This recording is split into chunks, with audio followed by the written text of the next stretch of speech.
అందరికీ శ్రీరామనవమి శుభాకాంక్షలు.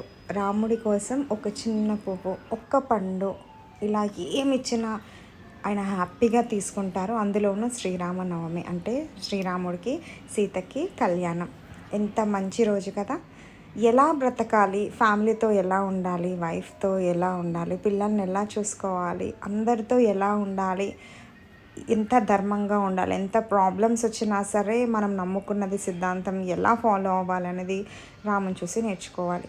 సో శ్రీరాముని కళ్యాణం రోజు శ్రీరామునికి చాలా ఇష్టమైన వడపప్పు, పానకం రెండు కూడా ప్రిపేర్ చేశాను. ఇంట్లో పూజ చేశాను. తర్వాత టెంపుల్కి వెళ్ళాము. టెంపుల్లో కూడా పూజ చేశాము.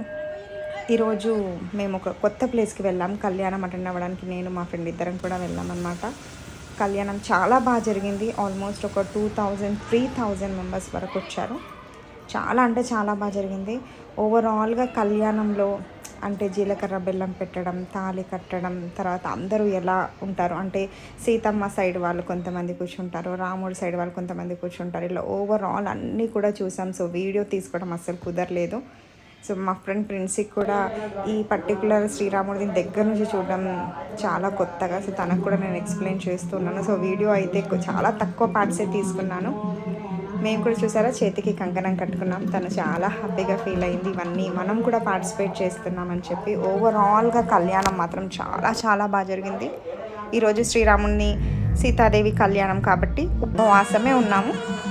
అంటే పెళ్ళయ్యే వరకు, కళ్యాణం అయ్యేంత వరకు మేము ఏమి మంచినీళ్ళు కూడా తీసుకోలేదు. కళ్యాణం అయిన వెంటనే పానకం అలాగే వడపప్పు రెండు తిని భోజనం చేస్తామన్నమాట. సో దీని తర్వాత తలంబ్రాలు పోయడం, ఆ కార్యక్రమం కూడా చాలా చాలా బాగా జరిగింది. అవన్నీ అందరూ ఒకరికొకరు ఇచ్చుకున్నారు. అలాగే కుంకుమ, పసుపు, దేవుడికి పూజ చేస్తారు కదా, అవన్నీ కూడా అందరికీ షేర్ చేసామన్నమాట. దాని తర్వాత మేము వెళ్ళిన చోట మాకు ఒక చిన్న సన్మానం కూడా చేశారు. మంచిగా అనిపించింది. ఓవరాల్ కళ్యాణం మాత్రం చాలా బాగా జరిగింది. సీతారాముల కళ్యాణం పిల్లలు కూడా మంచిగా పార్టిసిపేట్ చేయాలి. దాని విశిష్టత ఏంటో మనమే వాళ్ళకి చెప్పాలి. మనం చెప్పకపోతే ఇంకెవరో వచ్చి ఇంకా వేరే విషయాలు చెప్తూ ఉంటారు. కాబట్టి వీటన్నిటిలో పిల్లలు కూడా పార్టిసిపేట్ చేయాలి. జై శ్రీరామ్.